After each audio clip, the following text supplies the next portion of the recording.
اسمها يسوس كن أريق مسيح الله اسمها يسوس كن أريق مسيح الله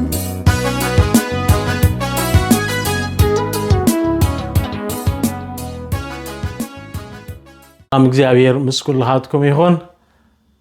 صباح ሰንበት ናዝሬቲው ቅዱስ ስድራ ካብ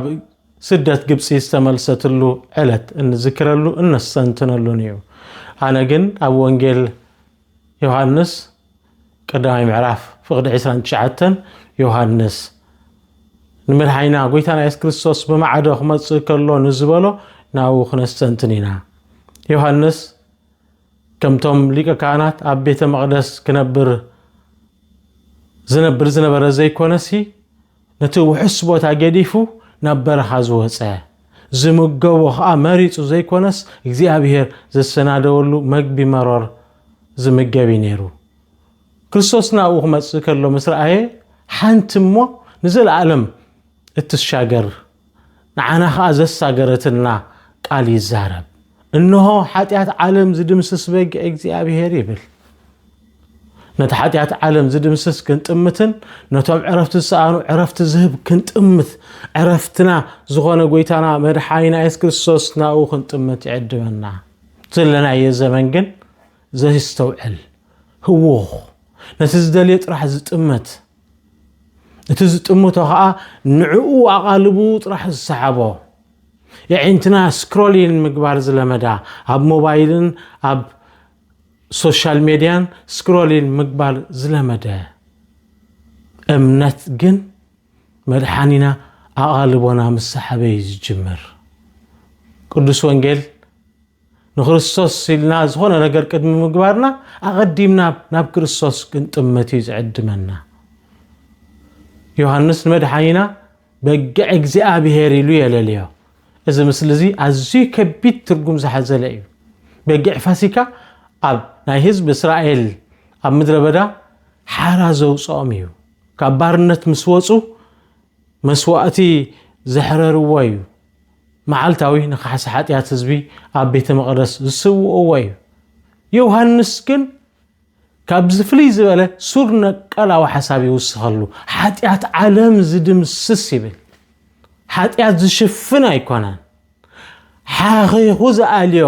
ዝድምስሶ እዩ ነቲ ኃጢአተይ ኃጢአትኩም ጥራሕ ዘይኮነስ ኃጢአት ዓለም ዝድምስስ በጊዕ እግዚአብሔር ነቲ ዝዓነወ ዓለም ነቲ ዝቆሰለ ታሪኽ ዝፍውስ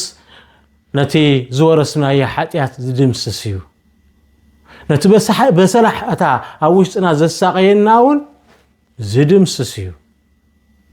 እዚ ማለት ሕሉፍ ታሪኽና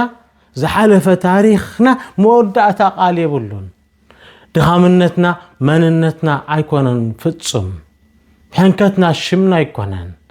ክርስቶስ ኃጢአትና ካብ ኣለዮ ካባና ካብ ደምሰሶ ንምንታይ ከም ወንጀለኛታት ንቁፀር ደቂ እግዚአብሔር ኣምላኽ ደቂ ትህያው ኣምላኽ ኮይንና ኢና እዚ በጊዕ እግዚአብሔር ናይ ኩሉ ዓለም ዮሐንስ መድኃኒና ምስ ተጠምቀ መንፈስ ቅዱስ ኣብ ልዕሊኡ ወረደ ይብል ኣብኡ ሓደረ ይብል እዚ ኣገዳሲ ሓሳብ እዩ ኣብ ብሉይ ኪዳን እቲ መንፈስ ይመጽእን ይኸይድን ነይሩ ወይ ኣብ ነቢያት ኣብ መሳፍንቲ ንግዚኡ ንሪኦ ኣብ ክርስቶስ ግን መንፈስ ቅዱስ ኣብኡ ሓደረ ይብል መድኃኒና ብውሳጣዊ ሕብረት ምሳቦ ይዓይ ከምቲ ቅዱስ ዮሐንስ ዝብሎ ንሱ በመንፈስ ቅዱስ ከጠመቐኩም ኢልና ክርስትና ንገዛ ርእስኻ ምምዕባል ንገዛ ርእስኻ መብልጻግ ኣይኮነን ወደ መዝሙር ምዃኑውን ብገዛ ድላይካ ዝኽወን ፈጺም ይኮነን ቅድስና ብብቕዓትካ ብዓቕምኻ እንትረኽቦ ነገር እውን ኣይኮነን ንክርስቲያናዊ ህይወት ምልአት ዝህብ መንፈስ ቅዱስ ኣባና ምስ ሓደረ እዩ መንፈስ ቅዱስ ንቤተ ክርስቲያን ምስ መሓደረ እዩ ምንጪ ድሕነትና ምስኮነ እሞ እግዚአብሔር አምላኽ በሐቂ ኣብዚ በዓለ ጥምቀት ኣብ ንሰናወደሉ ዘለና መንፈስ ቅዱስ ዝመልኦ ህይወት በመንፈስ ቅዱስ ተጠሚቅና ናይ እግዚአብሔር አባላት ኮይና ንጎይታና መድኃኒና ኢየሱስ ክርስቶስ እንሆ በግዕ ኃጢአት ዓለም ዝድምስስ ኃጢአተይ ዝደምሰሰ ኢልና ከምስክር ዘብቃዓና እሞ እግዚአብሔር አምላኽ እና መስከርና ንጎይታና መድኃኒና ኢየሱስ ክርስቶስ እንሆ መድሕነይ እንብለሉ